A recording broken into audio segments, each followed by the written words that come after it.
IoT ಅಂತ ಕರಿತೇವೆ, internet of lakh ವರ್ಷಗಳ ಇತಿಹಾಸ ಇದೆ. ಆಮೇಲೆ ಅದ್ರ ವೇಗನೂ ಕೂಡ ಅನ್ಬಿಲಿಯಬಲ್. ಇನ್ನೂ ಅದು ಇನ್ವೆಸ್ಟಿಗೇಷನ್ ನಡೀತಾ ಇದೆ. ಇಲ್ಲದೇ ಇದ್ರೂ ಕೂಡ ಇವರಿಗೆ ಆಗುವ ಡಿಸ್ಟ್ರಕ್ಷನ್ ತಪ್ಪಿದ್ದಲ್ಲ, ಬಹುತೇಕ ಸ್ಪಷ್ಟತೆ ಇತ್ತು.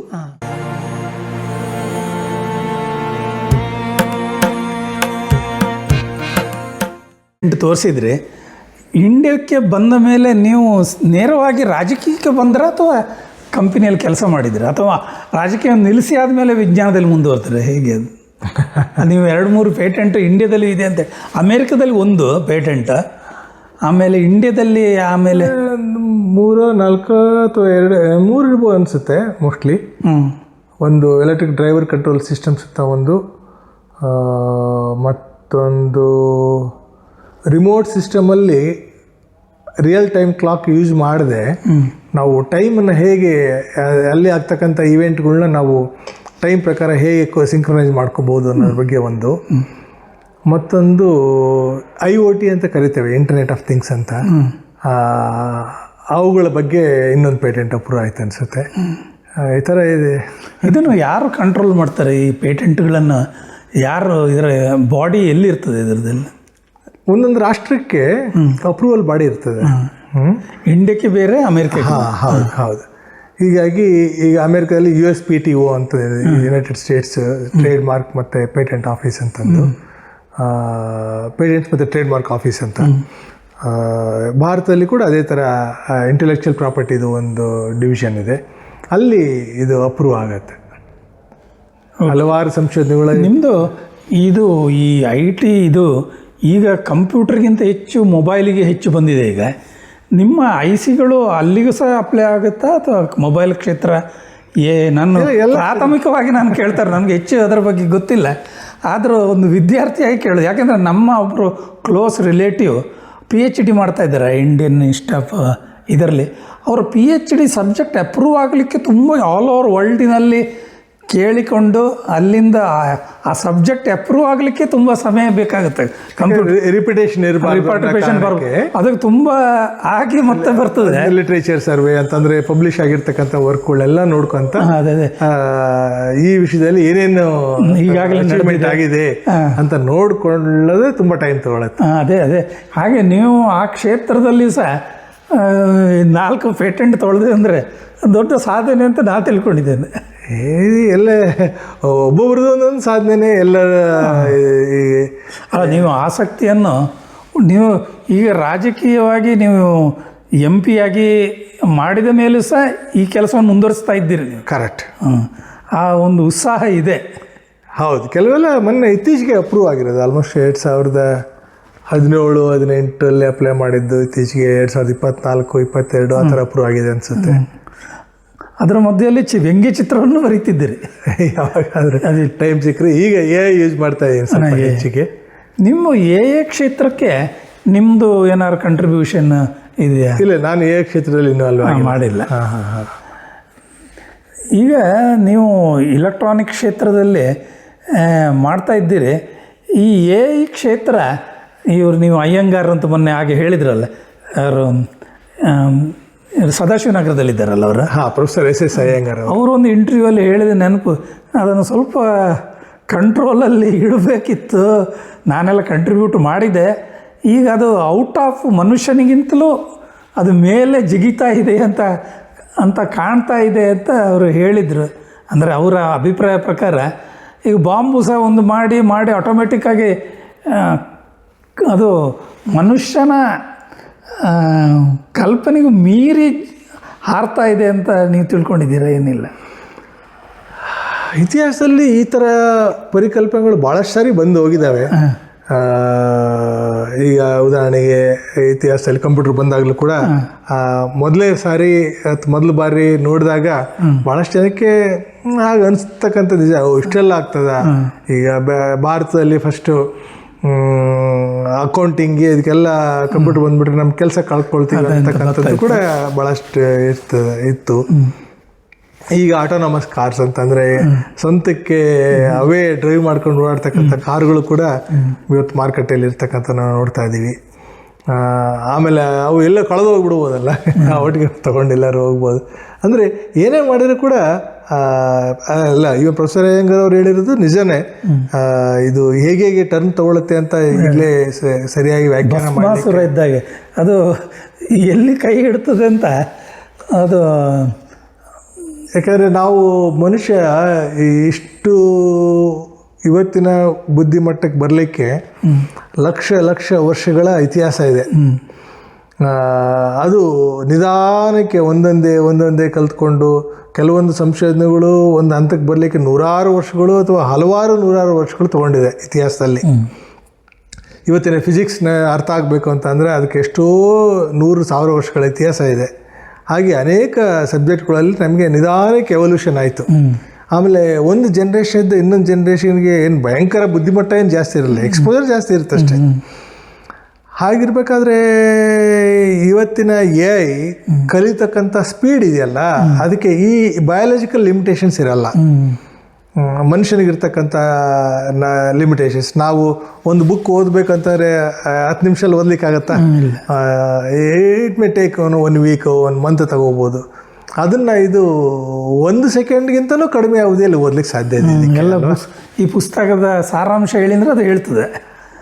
ಅಷ್ಟು ಓದಲಿಕ್ಕೆ ಈಗ ಒಂದು ಫೈಲ್ ಕಾಪಿ ಮಾಡಲಿಕ್ಕೆ ಎಷ್ಟು ಟೈಮ್ ತೊಗೊಳುತ್ತಾ ಅಷ್ಟೇ ಟೈಮು ಒಂದು ಆರ್ಡಿನರಿ ಕಂಪ್ಯೂಟರ್ಗೆ ತೊಗೊಳುತ್ತೆ ಅಂತಂದರೆ, ಅಲ್ಲಿರ್ತಕ್ಕಂಥ ಪವರ್ಫುಲ್ ಕಂಪ್ಯೂಟರ್ಗಳಿಗೆ ಬಹುಶಃ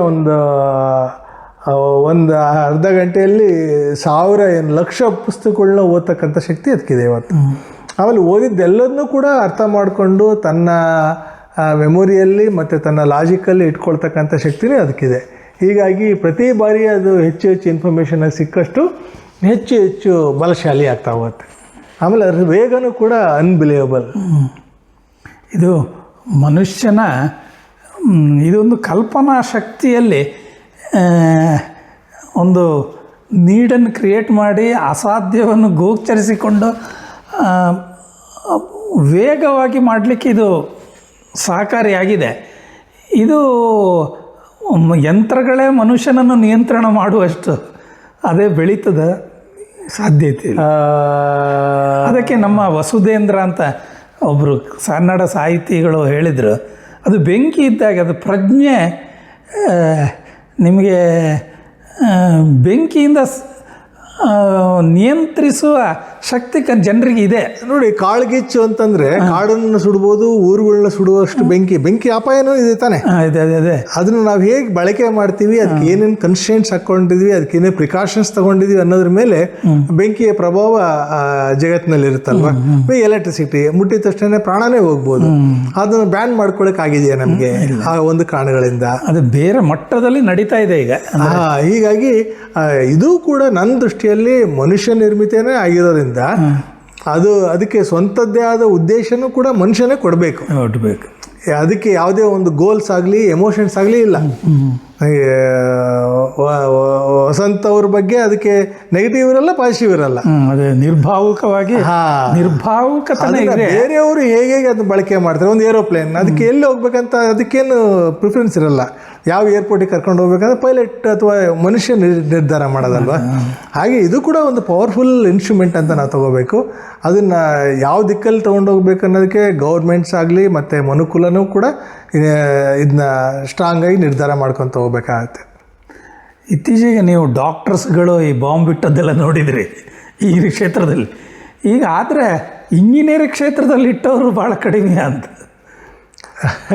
ಹಾಗೇನಾರು ಇದೆ? ಇದು ಡಾಕ್ಟರ್ಸ್ ಅಥವಾ ಇಂಜಿನಿಯರ್ಸ್ಗೆ ಸಂಬಂಧಪಟ್ಟಿದ್ದಲ್ಲ, ಅವರವರ ಮನಸ್ಥಿತಿಗಳು. ಇನ್ನೂ ಅದು ಇನ್ವೆಸ್ಟಿಗೇಷನ್ ನಡೀತಾ ಇದೆ. ಅದರಿಂದ ಏನು ಗೊತ್ತಾಗುತ್ತೆ ಅಂತಂದರೆ, ಎಲ್ಲೋ ಒಂದು ಕಡೆಗೆ ಮನುಷ್ಯನ ಭಾವನೆಗಳಲ್ಲಿ ಕೂಡ ಇಷ್ಟೊಂದು ಡಿಫಿಸಿಟ್ ಇದೆ. ಮತ್ತು ಇದು ಹೇಗೆ ಅಂತಂದರೆ, ಒಬ್ಬೊಬ್ಬರು ವ್ಯೂಸ್ ಒಂದು, ಪ್ರತಿಯೊಬ್ಬರಿಗೂ ಕೂಡ ಅವರೇ ಕರೆಕ್ಟು. ಈ ಇದರೊಳಗೆ ಜಗತ್ತಿನಲ್ಲಿ ಈ ಥರ ಆಗ್ತವೆ. ಟ್ರಂಪ್ ಹೇಳ್ತಾನೆ 150 ಪಟ್ಟು ನಮ್ಮ ದೇಶ ವರ್ಲ್ಡನ್ನು ಪುಡಿ ಮಾಡುವಷ್ಟು ನಾವು ಅನುಭವ ಶಕ್ತರಾಗ್ತಾ ಇದ್ದೇವೆ. ಒಂದ್ಸರಿ ಭಸ್ಮ ಮಾಡಿದ ಮೇಲೆ ಮತ್ತೆ ಇನ್ನೊಂದ್ಸರಿ ಭಸ್ಮ ಮಾಡೋ ಅವಶ್ಯಕತೆ ಎಲ್ಲಿರ್ತದೆ? ಆಮೇಲೆ ಇಡೀ ಜಗತ್ತನ್ನೇ ಅಳಿಸಿ ಆದಮೇಲೆ ತಾನೆಲ್ಲಿರ್ತದೆ ಅಲ್ವಾ? ಅದೇ ಮಾಡುವ ಉದ್ದೇಶ ಏನು ಅಂತ. ಅಲ್ಲ, ಅವೆಲ್ಲ ಮೇನ್ಲಿ ಥ್ರೆಟ್ಸ್ ಬಿಟ್ಟರೆ ಅದು ಆ್ಯಕ್ಚುಲಿ ಯೂಸೇಜ್ ಮಾಡೋದ್ರಲ್ಲಿ ಏನು ಯಾರಿಗೂ ಉಪಯೋಗ ಇರಲ್ಲ. ಅದು ನಾವು ನಮ್ಮಲ್ಲಿ ಇದೆ, ನನ್ನ ಹತ್ರ ಬಗ್ಗಿ ನಡೀರಿ ಅಂತ ಹೆದರಿಸ್ಲಿಕ್ಕಿರುವ ಇನ್ಸ್ಟ್ರೂಮೆಂಟ್ಗಳು ಈ ಅಣುಬಾಂಬುಗಳೆಲ್ಲ. ಅದರೊಳಗೆ MEAD ಅಂತ ಕರಿತೇವೆ, ಅಂತಂದರೆ ಅದು ಅದಕ್ಕೆ ಇನ್ನೊಂದು ಹೆಸರು ಮ್ಯಾಡ್ ಅಂತ MEAD, ಮ್ಯೂಚುವಲಿ ಅಶ್ಯೂರ್ಡ್ ಡಿಸ್ಟ್ರಕ್ಷನ್ ಅಂತ. ಅಂತಂದರೆ ಒಬ್ಬರು ಇನ್ನೊಬ್ರಿಗೆ ಹಾನಿ ಮಾಡಿ ಬದುಕಲಿಕ್ಕೆ ಇವತ್ತು ಸಾಧ್ಯ ಇಲ್ಲ. ಇನ್ನೊಬ್ರು ಇಲ್ಲದೇ ಇದ್ರೂ ಕೂಡ ಅವರು ಹಾನಿ ಮಾಡ್ಬೋದು ಇವತ್ತು. ಈ ಒಂದು ದೇಶ ಇನ್ನೊಂದು ದೇಶನ ನಾಶ ಮಾಡ್ತಾ ಅಂತ ಅಂದ್ಕೊಳ್ಳಿ, ಅಣುಬಾಂಬಲ್ಲಿ ಅವರು ಫುಲ್ ನಾಶ ಆದರೂ ಕೂಡ ಯಾರು ಅವ್ರಿಗೆ ಹಾನಿ ಮಾಡಿದಾರೋ ಅವ್ರನ್ನೂ ನಾಶ ಮಾಡಲಿಕ್ಕೆ ಆಲ್ರೆಡಿ ಮೆಕ್ಯಾನಿಸಮ್ನ ಇಟ್ಕೊಂಡೇ ಬದುಕ್ತಾ ಇರೋದು ಇವತ್ತು. ಅವ್ರು ಇಲ್ಲದೇ ಇದ್ರೂ ಕೂಡ ಇಡೀ ದೇಶ ಇಲ್ಲದ್ರೂ ನಡೀತದೆ. ಇಲ್ಲದೇ ಇದ್ರೂ ಕೂಡ ಇವರಿಗೆ ಆಗುವ ಡಿಸ್ಟ್ರಕ್ಷನ್ ತಪ್ಪಿದ್ದಲ್ಲ. ಆ ರೀತಿಯ ಒಂದು ವ್ಯವಸ್ಥೆಗಳನ್ನು ಇವತ್ತು ನೋಡ್ತಾ ಇದ್ದೀವಿ. ಅದಕ್ಕೆ ಅದು ಮ್ಯೂಚುವಲಿ ಅಶ್ಯೂರ್ಡ್ ಡಿಸ್ಟ್ರಕ್ಷನ್. ಈ ವಿಜ್ಞಾನದಲ್ಲಿ ಈ ವಿವೇಕ ಅಂತ ಹೇಳ್ತಾರೆ, ಅಥವಾ ಚೇತನ ಅಂತ ಇವರು ನಮ್ಮೊಬ್ಬರು ಪತ್ರಕರ್ತರು ಹೇಳಿದರು. ಅಂದರೆ ಮನುಷ್ಯನಿಗೆ ಸಹಜವಾಗಿ ಒಂದು ವಸ್ತುವನ್ನು, ಈಗ ನೀವು ಸಹ ನಿಮ್ಮ ಮನೆಗೆ ಬಂದಾಗ ಒಂದು ಆತ್ಮೀಯತೆ, ಇದು ಎಲ್ಲ ಮೆಷಿನ್ಗಳು ರಿಪ್ಲೇಸ್ ಮಾಡಲಿಕ್ಕೆ ಸಾಧ್ಯ ಇಲ್ಲ. ಈ ಒಂದು ವಸ್ತುವನ್ನು ತಗೊಳ್ಬೇಕು ಅಂತ ಇದ್ದರೆ ನಾನೇ ನಿಮ್ಮ ಹತ್ರ ತಂದು ಕೊಟ್ಟರೆ ಆ ಆತ್ಮೀಯತೆ ಅಥವಾ ಕೊಡುವಂಥದ್ದು ಮಿಷಿನ್ಗಳು ಕಲ್ಪಿಸುವುದಿಲ್ಲ. ಅದಕ್ಕೆ ಮನುಷ್ಯನ ಚೇತನಕ್ಕೆ ವಿಜ್ಞಾನ ಸಂಪೂರ್ಣವಾಗಿ ಆಕ್ಯುಪೈ ಮಾಡಲಿಕ್ಕೆ ಸಾಧ್ಯ ಇಲ್ಲ ಅಂತ ಹೇಳ್ತಾರೆ. ಸತ್ಯ, ತುಂಬ ದೊಡ್ಡ ಫಿಲಾಸಫಿಕಲ್ ಸಬ್ಜೆಕ್ಟ್ ಇವೆಲ್ಲ. ಆಮೇಲೆ ಇದರಲ್ಲಿ ಅಲ್ಟಿಮೇಟ್ ಅಷ್ಟೊಂದು ಸಣ್ಣದಾಗಿ ಅದನ್ನ ವ್ಯಾಖ್ಯಾನ ಮಾಡಲಿಕ್ಕೆ ಆಗೋದಿಲ್ಲ. ಈಗ ನಾವು ಸಹ ಚಾಟ್ GPT ಎಲ್ಲ ನೋಡ್ತೇವೆ, ಹಲವಾರು ತಪ್ಪುಗಳಿಗೆ ಜನಾರ್ದನ ಸ್ವಾಮಿ ಬಗ್ಗೆ ಒಂದು ಹೇಳಿ ಅಂತ ಹೇಳಿದರೆ ಅದರಲ್ಲಿ ಸ್ವಲ್ಪ ಹೊತ್ತು ಹೇಳಿದ್ರೆ ಗೊತ್ತಿಲ್ಲ ಅಂತ ಹೇಳಿದರೆ ಮತ್ತು ಅವರಿಗೆ ಪದ್ಮಭೂಷಣ ಬಂದಿದೆ, ರಾಷ್ಟ್ರ ಪ್ರಶಸ್ತಿ ಬಂದಿದೆ. ಹೀಗೆಲ್ಲ ಹಲವಾರು ಪುಂಖಾನುಪುಂಖವಾಗಿ ಸುಳ್ಳು ಹೇಳ್ತದೆ ಅದು ಕೆಲವು. ಇಲ್ಲ, ಸುಳ್ಳು ಅನ್ನೋಕ್ಕಿಂತ ಅದರಲ್ಲಿ ಬೇರೆ ಬೇರೆ ಹೆಸರುಗಳು ಮ್ಯಾಚ್ ಆಗ್ತವೆ. ಈಗ ದಾರಿ ತಪ್ಪು. ರಾಜೇಂದ್ರ ಪ್ರಸಾದ್ ಅವ್ರ ಬಗ್ಗೆ ಹೇಳೋಂತಂದ್ರೆ ಅವರು ತುಂಬ ಜನಕ್ಕೆ ನಮಗೆ ಗೊತ್ತು ಯಾರು ಬಾಬು ರಾಜೇಂದ್ರ ಪ್ರಸಾದ್ ಅಂದವರು. ಆಮೇಲೆ ಆ ಥರ ಬೇರೆ ಬೇರೆ ರಾಜೇಂದ್ರ ಪ್ರಸಾದ್ ಅವರ ಹೆಸರು ಕೂಡ ಮಿಕ್ಸ್ ಮಾಡ್ಕೊಳ್ಳಿಕ್ಕೆ ಸಾಧ್ಯ ಇರ್ತದೆ. ಹೀಗಾಗಿ ನಾವು ನಮ್ಮ ವ್ಯಾಖ್ಯಾನನ ಹೆಚ್ಚೆಚ್ಚು ಸ್ಪಷ್ಟಪಡಿಸಿದರೆ ಇಂಥವ್ರ ಬಗ್ಗೆನೇ ಹೇಳುವಂತಂದ್ರೆ ನಾವು ಪ್ರಶ್ನೆಗಳು ವೈಜ್ಞಾನಿಕವಾಗಿದ್ದರೆ ಉತ್ತರಗಳು ವೈಜ್ಞಾನಿಕ, ನಮ್ಮ ಪ್ರಶ್ನೆಗಳು ಕರಾರುವಾಕ್ಕಾಗಿದ್ದಾಗ ಅದಕ್ಕೆ ಹೆಲ್ಪ್ ಆಗುತ್ತೆ. ಅದೇ ನಮ್ಮ ಫ್ರೆಂಡ್ ಅಲ್ವಲ್ಲ, ನಮ್ಮನ್ನು ಫುಲ್ ಅರ್ಥ ಮಾಡ್ಕೊಂಡ್ರೆ ವ್ಯವಸ್ಥೆ ಅಲ್ಲ. Prompt engineering. ಆದರೆ ಜನಸಾಮಾನ್ಯರಿಗೆ ಅದಕ್ಕೆ ಕೊಡೋ ಪ್ರಾಂಪ್ಟ್ ಅಷ್ಟು ನೋಡಿ. ಕಾರ್ ಡ್ರೈವ್ ಮಾಡಬೇಕಾದ್ರೆ 4 ತಿಂಗಳು ಡ್ರೈವಿಂಗ್ ಹೋಗ್ತೀವಿ, ಅದಕ್ಕಿಂತ ಕಾಂಪ್ಲಿಕೇಟ್ ಸಿಸ್ಟಮ್ ಇದು. ಸೊ ಹೀಗಾಗಿ ಅದನ್ನ ಉಪಯೋಗ ಮಾಡ್ಕೊಳ್ಳಿಕ್ಕೆ ಸ್ವಲ್ಪ ಹೆಚ್ಚು ಅದ್ರ ಬಗ್ಗೆ ತಿಳ್ಕೊಂಡಷ್ಟು ಅದರಿಂದ ಪ್ರತಿಫಲನೂ ಹೆಚ್ಚು ಒಳ್ಳೆ ರೀತಿಯ ನಿರೀಕ್ಷೆ ಮಾಡ್ಬೋದು. ನೀವು ಇಂಡಿಯಾದಲ್ಲಿ ಅಮೇರಿಕಾದಲ್ಲಿ ಇರುವಾಗಲೂ ಅಲ್ಲಿಯ ಕಾರ್ಟೂನ್ ಪತ್ರಿಕೆಗಳಿಗೆ ಕಾರ್ಟೂನ್ ಏನಾದ್ರು ಬರಲಿಲ್ಲ? ಇಲ್ಲಿ ಬರೆದಿಲ್ಲ.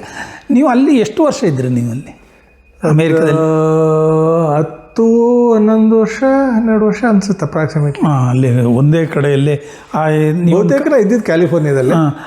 ಆ ಕಂಪನಿ ಸಹ ಬದಲಾವಣೆ ಆಯ್ತಾ ನೀವು ಅಲ್ಲಿ? ಟೋಟಲಿ ಐ ಥಿಂಕ್ 3 ಕಂಪ್ನಿಗಳಿಗೆ ಕೆಲಸ ಮಾಡಿದ್ದೆ. ಎಲ್ಲ R&D ಡಿಪಾರ್ಟ್ಮೆಂಟೇ ಅಥವಾ ಎರಡೇ ಕಂಪ್ನಿ ಕೇಡೆನ್ಸ್ ಮತ್ತು ಸನ್ ಮೈಕ್ರೋ ಸಿಸ್ಟಮ್ಸ್ ಮೈನ್. ಸನ್ ಮೈಕ್ರೋ ಸಿಸ್ಟಮ್ ಇಂಡಿಯನ್ ಒರಿಜಿನಲ್? ಸಾರಿ, ಅದು ಇಂಡಿಯನ್ಗೆ ಏನು ಕನೆಕ್ಷನ್ ಇದೆ? ಎಲ್ಲ one of the major founder Vinod Khosla ಅಂತ ಅವರು ಭಾರತೀಯರು. ಏನೋ ಕನೆಕ್ಷನ್ ಇದ್ದ ನೆನಪು ನನಗೆ. ಕರೆಕ್ಟ್.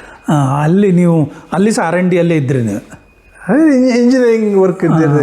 ಸರ್ವರ್ಸ್ ಅಂತ ಏನು ನಾವು ಕರಿತೀವಲ್ಲ, ಕಂಪ್ಯೂಟರ್ ಸರ್ವರ್ಸ್, ಅದನ್ನ ತಯಾರು ಮಾಡ್ತಕ್ಕಂಥ, ಡಿಸೈನ್ ಮಾಡ್ತಕ್ಕಂಥ, ಅದನ್ನ ಮ್ಯಾನುಫ್ಯಾಕ್ಚರಿಂಗ್ ಮಾಡ್ತಕ್ಕಂಥದ್ದು, ಆ ನಿಟ್ಟಿನಲ್ಲಿ ನಮ್ಮ ಕೆಲಸ ಇರ್ತಾ ಇತ್ತು. ನೀವು ಅಲ್ಲಿ ಇರುವಾಗಲೇ ನಾವು ಇಂಡಿಯಾಕ್ಕೆ ಬರಲೇಬೇಕು ಅಂತ ನೀವು ತೀರ್ಮಾನ ಮಾಡಿಕೊಂಡೇ ಹೋಗಿದ್ದಿದ್ರಿ? ಅದ್ರ ಸ್ಪಷ್ಟತೆ ಇತ್ತು. ಬಹುತೇಕ ಎಲ್ರಿಗೂ ಅದು ಇರುತ್ತೆ, ಆದರೆ ಅದು ಕಾರ್ಯಗತ ಮಾಡಲಿಕ್ಕೆ ಅಲ್ಲಿನ ಸಿಟಿಸನ್ಶಿಪ್ಗೆ ಏನು ಅಪ್ಲೈ ಏನು ಮಾಡಿರಲಿಲ್ಲ? ನಾನು ಎಂದು ತೊಗೊಂಡಿಲ್ಲ ಅಲ್ಲಿನ ಸಿಟಿಸನ್ಶಿಪ್. ಆಮೇಲೆ ನೇರವಾಗಿ ನೀವು ಇಂಡಿಯಾಕ್ಕೆ ಬಂದ್ರಿ? ಕರೆಕ್ಟ್. ಆಗ ಅಲ್ಲಿ ಕೆಲಸ ಬಿಟ್ಟು ಇಲ್ಲಿ ರಾಜಕೀಯಕ್ಕೆ ಬಂದರೆ ಹೇಗೆ? ಇಲ್ಲ, ಅಲ್ಲಿ ಕೆಲಸ ಬಿಟ್ಟು ಭಾರತಕ್ಕೆ ಹೋಗ್ಬೇಕನ್ನೋದು ಇತ್ತು. ಭಾರತಕ್ಕೆ ಬರಬೇಕು ಅನ್ನೋದು ಯಾವಾಗಿತ್ತು. ಇಲ್ಲಿ 10 ವರ್ಷ ಪ್ಲಸ್ ಆದಮೇಲೆ ಭಾರತಕ್ಕೆ ಹೋಗೋಣ ಅಂತಂದು 1 ದಶಕಗಳ ಕಾಲ. ಆಗ ನಿಮ್ಮ ಹೆಂಡತಿ ಅವ್ರದ್ದೇನೋ, ಆಗ ನಿಮ್ಮ ಮಗು ಹುಟ್ಟಿತ್ತಲ್ಲೇ? ಹೌದು, ಅವರು ಮೇಡ್ ಇನ್ USA ನಿಮ್ಮ ಮಗಳು? ಹೌದು, ಅಲ್ಲಿ 4 ವರ್ಷ ಇದ್ದಾಗ ಅಲ್ಲಿ ಕರ್ಕೊಂಡು ಬಂದ್ವಿ. ಅಂದರೆ ಅವರು ಅಲ್ಲಿನ ಸಿಟಿಸನ್ ಈಗ? ಕರೆಕ್ಟ್. ನಿಮ್ಗೆ ಇಲ್ಲಿಗೆ ಹೋಗ್ಬೇಕಾದ್ರೆ ಅದು ಈಗ plus point negative point. Vishwesh Bhat ಅವರಿಗೆ ಅವರ ಮಗಳು ಸಹ ಅಲ್ಲಿಗೆ ಹೊಡೆದದ್ದು ಈಗ ವೀಸಾ ತಗೊಳ್ಳುವಾಗ ಈಗ ಸ್ವಲ್ಪ ತೊಂದರೆ ಕೊಡ್ತಾರೆ ಅಂತ ಹೇಳಿದ್ರು ಅವರಿಗೆ. ನಿಮ್ಮ ಮಗಳು ಈಗ ಅಮೇರಿಕನ್ ಸಿಟಿಸನ್ ಅಲ್ವ ನಿಮ್ಮ ಮಗಳು? ಯಾರು ಅವ್ರ ಮಗಳ? ಅವ್ರ ಮಗಳು ಅಮೇರಿಕಾದಲ್ಲೇ ಹುಟ್ಟಿದ್ದು. ಈಗ ನನಗೆ ಈಗ ಗಳಿಗೆ ವೀಸಾ ತಗೊಳ್ಳುವಾಗ ನನಗದು ಈ ಸಮಸ್ಯೆ ಆಗ್ತಾಯಿದೆ. ಅಲ್ಲಿ ಹೋಗಿ ಇರ್ತಾರಾ ಇಲ್ವಾ, ಇವರು ಆಕಸ್ಮಿಕವಾಗಿ ಬರಬೇಕಾದ್ರೆ ವೀಸಾ ತಗೊಳ್ಳುವಾಗ ಈ ಪ್ರಶ್ನೆ ಬರ್ತದೆ ಅಂತಲೇ ಹೇಳಿದಾಗ ಆಯ್ತು ಈಗ ಮೊದಲು ಅವರಿಗೆ. ಅಲ್ಲಿ ಯಾವ ವೀಸಾ? ಅವರಿಗೆ ಅಮೇರಿಕ ವೀಸಾ ಅಪ್ಲೈ ಆಗಲ್ಲ. ಅವ್ರು ಅಮೇರಿಕದ ಪ್ರಜೆ ಆದರೆ ಅವ್ರ ಮಗಳಿಗೆ ಮಾತ್ರ ಅಪ್ಲೈ ಆಗೋದಿಲ್ಲ. ಇವರು ಇಂಡಿಯನ್ ಸಿಟಿಸನ್. ಇವ್ರಿಗೆ ಚಾಲೆಂಜ್ ಚಾಲೆಂಜ್ ಸ್ವಲ್ಪ ಈ ಕಾರಣಕ್ಕೆ ಬದಲಾವಣೆ ಆಗ್ತಕ್ಕಂಥ ಪಾಲಿಸೀಸ್ ಎಲ್ಲ ಪರಿಣಾಮ ಬೀರ್ತದೆ. ನೀವಿರುವಾಗ ಅಲ್ಲಿ ಯಾರು ಇದಾಗಿದ್ರು? ಯಾರು ಒಬಾಮಾ ಇದ್ರ? ಯಾರಿದ್ರು ಆಗ ನಿಮ್ಮಲ್ಲಿ? ಇಲ್ಲ, ಒಬಾಮಾ ಅವರು ಆಮೇಲೆ ನಾನು ಭಾರತಕ್ಕೆ ಬಂದಮೇಲೆ ಆದರು. ಆಗ ನಿಮ್ಮಲ್ಲಿ ಯಾರಿದ್ರು ಅಲ್ಲಿ? Good question. ಯಾರಿದ್ರು ಅವರ ಹಿಂದೆ? ಆಗ ನಿಮಗೆ ಅಲ್ಲಿನ ರಾಜಕೀಯ ಪ್ರಜ್ಞೆ ಇನ್ವಾಲ್ವ್ ಆಗಿರಲಿಲ್ಲ. ಅದರಲ್ಲಿ ನಿಮ್ಮ ತಂದೆಯವರನ್ನೆಲ್ಲ ಕರ್ಕೊಂಡು ಹೋಗಿದ್ರು ನೀವು? ಒಮ್ಮೆ ಬಂದಿದ್ರು. ನಿಮ್ಮ ತಂದೆ ತಾಯಿ ಇಬ್ಬರು ಇದ್ರು. ಅದರ ಫೋಟೋಗಳೆಲ್ಲ ಇದೆ ನಿಮ್ಮ? ಇದೆ. ನೀವು ಆಗ ಮಾವ ಅವ್ರನ್ನ ಕರೆದಿದ್ವಿ, ಬಟ್ ಅವರಿಗೆ ಇಲ್ಲಪ್ಪ ನಾವು ಬರಲ್ಲ ಅಂತ ತುಂಬ ಇದು ಮಾಡಿದ್ರು. ನೀವು ಅಲ್ಲಿನ ಕನ್ನಡ ಸಂಘ ಅಲ್ಲೆಲ್ಲ ಕೆಲಸ ಮಾಡಿದಿರಿ ಅಂತ ನಾನು ತಿಳ್ಕೊಂಡಿದ್ದೇನೆ. ನೀವು ಅಲ್ಲಿಯೂ ಸಹ ನೀವು ಕನ್ನಡ ಕೂಟ ಆಫ್ ನಾರ್ತನ್ ಕ್ಯಾಲಿಫೋರ್ನಿಯಾ ಅಂತ KKNC ಅಂತಂದು, ಅದು ಅಲ್ಲಿ ಬೇ ಏರಿಯಾ ಅಥವಾ ಸಿಲಿಕಾನ್ ವ್ಯಾಲಿಯಲ್ಲಿ ಇರ್ತಕ್ಕಂಥ ಕನ್ನಡಿಗರು ಕಟ್ಕೊಂಡಿರ್ತಕ್ಕಂಥ ಒಂದು ಅಸೋಸಿಯೇಷನ್, ಅದು ಸಂಘ. ಅಲ್ಲಿನ ಕನ್ನಡಿಗರ ಒಂದು ಕಲ್ಚರ್ ಆಗಲಿ, ನಮ್ಮ ರಾಜ್ಯದ ಆಗುಹೋಗುಗಳು, ಇಲ್ಲಿನ ಸಾಂಸ್ಕೃತಿಕ ಕಾರ್ಯಕ್ರಮಗಳು ಮತ್ತು ಇಲ್ಲಿರ್ತಕ್ಕಂಥ ನೋಟೇಬಲ್ ಪೀಪಲ್ನ ಅಲ್ಲಿ ಕರೆಸಿ ಅಲ್ಲಿನ ಕಾರ್ಯಕ್ರಮಗಳು ಮತ್ತು ನಮ್ಮ ಅಲ್ಲಿನ ಕನ್ನಡಿಗರ ಜೊತೆಗೆ ಒಂದು ಒಟ್ಟಾಗ್ತಕ್ಕಂಥ ವೇದಿಕೆ ಇದೆ ಅಷ್ಟೇ. ಅದೆಲ್ಲ ನೀವು ಕೆಲಸ ಮಾಡಿದ್ದೀರಿ? ಅದರೊಳಗೆ ಸ್ವಲ್ಪ ಕೆಲಸ ಮಾಡಿದ್ದೆ. ಮತ್ತು ನಿಮಗೆ ಊರಿಗೆ ಬರಬೇಕು ಅಂತ ಖಂಡಿತ ಪುನಃ ನೀವು ಆಗಲೇ ಇಷ್ಟೇ ವರ್ಷ ನಾನು ಇದ್ದು ಬರ್ತೇನೆ ಅಂತ ನೀವು ನಿರ್ಣಯ ಮಾಡಿದ್ರಿ? ನೀವು ಬಹುತೇಕ ಸ್ಪಷ್ಟತೆ ಇತ್ತು. ಅಲ್ಲಿ ನೀವು ಬಂದು ರಾಜಕೀಯಕ್ಕೆ ಅಥವಾ ಸಮಾಜ ಸೇವೆಗೆ ಬರಬೇಕು ಅಂತಿದ್ರೆ, ಈಗಲೂ ನೀವು ಇಲ್ಲಿ ನೋಡಿದಾಗೆ ರಾಜಕೀಯ ಬಿಟ್ಟರು ಸಹ ಇನ್ನೂ ವಿಜ್ಞಾನ ಕ್ಷೇತ್ರದಲ್ಲೇ ಇದ್ದೀರಿ. ನೀವೀಗ ವಿಜ್ಞಾನದಲ್ಲಿ ಇದ್ದೀರಿ. ಚಿತ್ರದಲ್ಲಿ ಹೇಳ್ಬೇಕಾದ್ರೆ ನಾನು ವಿಜ್ಞಾನ ಕ್ಷೇತ್ರ ಎಂದೂ ಬಿಟ್ಟಿಲ್ಲ. ಈಗ ಒಬ್ಬ ಸಾಹಿತ್ಯನ ಸಂಪೂರ್ಣವಾಗಿ ಬಿಟ್ಟಿನಿ ಅಂತ ಹೇಳೋಕ್ಕಾಗತ್ತಾ? ಒಬ್ಬ ಹಾಡುಗಾರ ತಾನು ಹಾಡೋದು ನಿಲ್ಲಿಸ್ಬಿಟ್ಟಿದ್ದೀನಿ ಅಂತ ಹೇಳೋಕ್ಕಾಗತ್ತಾ? ಅದು ನಿಮ್ಮಲ್ಲಿ ಇದೆ. ಅದು ಈಗ ನೀವು ವ್ಯಂಗ್ಯ ಚಿತ್ರಕಾರರು ಈಗ ಒಂದು 6 ತಿಂಗಳು ಬರಲಿಲ್ಲ ಅಂತ ತಕ್ಷಣ ಜೀರೋ ವ್ಯಂಗ್ಯ ಚಿತ್ರಕಾರ ಆಗ್ತೀರಾ? ಅದು ಹಾಗೆ ನಮ್ಮ ಜೊತೆಗೆ ಬರ್ತದೆ ಇವೆಲ್ಲ. ಆಮೇಲೆ ಕಲ್ತಿದ್ದು ಅದೇ ಕೂಡ ಇಂಜಿನಿಯರಿಂಗ್ ಅಲ್ವಾ. ಆಮೇಲೆ ಹೀಗಾಗಿ ಇಂಜಿನಿಯರಿಂಗಿಂತ ನೀವು R&D ಡಿಪಾರ್ಟ್ಮೆಂಟಲ್ಲಿ specialist. Research and development part of the ಇವೆಲ್ಲ ಒಂದಕ್ಕೊಂದು ತಳುಕು ಹಾಕೊಂಡು ಹೋಗ್ತವೆ. ಬರೀ ರಿಸರ್ಚ್ ಅಂತಾನೆ ಇರಲ್ಲ, ಬರೀ ಮ್ಯಾನುಫ್ಯಾಕ್ಚರಿಂಗ್ ಅಂತ ಇರಲ್ಲ, ಎಲ್ಲೋ ಒಂದಕ್ಕೊಂದು ಸಂಬಂಧಪಟ್ಟಂಥ ವಿಷಯಗಳೇ ಆಗ್ತವೆ. ಓಕೆ. ನೀವು ಸಂಸದರಾಗಿದ್ದರೂ ಈ 2 ಕ್ಷೇತ್ರದಲ್ಲಿ ಮಾಡಿದ್ರೆ ನೀವು ಆಗ 5 ವರ್ಷ ಸಂಸದರಾದ್ರಿ ಚಿತ್ರದುರ್ಗದಲ್ಲಿ. ಆಗಲೂ ನೀವು ಚಿತ್ರ ಮತ್ತು ವಿಜ್ಞಾನ ವಿಭಾಗದಲ್ಲಿ ಕೆಲಸ ಮಾಡಿ ಆವಾಗ ಟೈಮ್ ಸಿಗ್ತಾ ಇರಲಿಲ್ಲ. ಯಾಕಂದರೆ ಅದು ಒಂದು ಬಾರಿ ನಾವು ಆಯ್ಕೆಯಾಗಿ ಜನಗಳಿಗೆ ಒಂದು ಮಾತು ಕೊಟ್ಟು ಆಯ್ಕೆ ಆಗಿರ್ತೀವಿ. ಹೀಗಾಗಿ ಅಲ್ಲಿ ಸಂಪೂರ್ಣವಾಗಿ ಅದಕ್ಕೆ ನ್ಯಾಯ ಒದಗಿಸ್ಬೇಕು ಅಂತಂದರೆ ಎಲ್ಲದನ್ನೂ ಮರೆತು ತನ್ನ ವೈಯಕ್ತಿಕ ಹಿತಾಸಕ್ತಿಗಳು, ಪ್ರವೃತ್ತಿ, ಹವ್ಯಾಸ ಇದೆಲ್ಲವನ್ನು ಪಕ್ಕಕ್ಕಿಟ್ಟು ಆ ನಿರೀಕ್ಷೆಗಳನ್ನು ಈಡೇರಿಸಲಿಕ್ಕೆ ಹಗಲು ರಾತ್ರಿ ಕೆಲಸ ಮಾಡಿದ್ರು ಸಾಲದು, ಅಷ್ಟು ಕೆಲಸ ಇರುತ್ತೆ.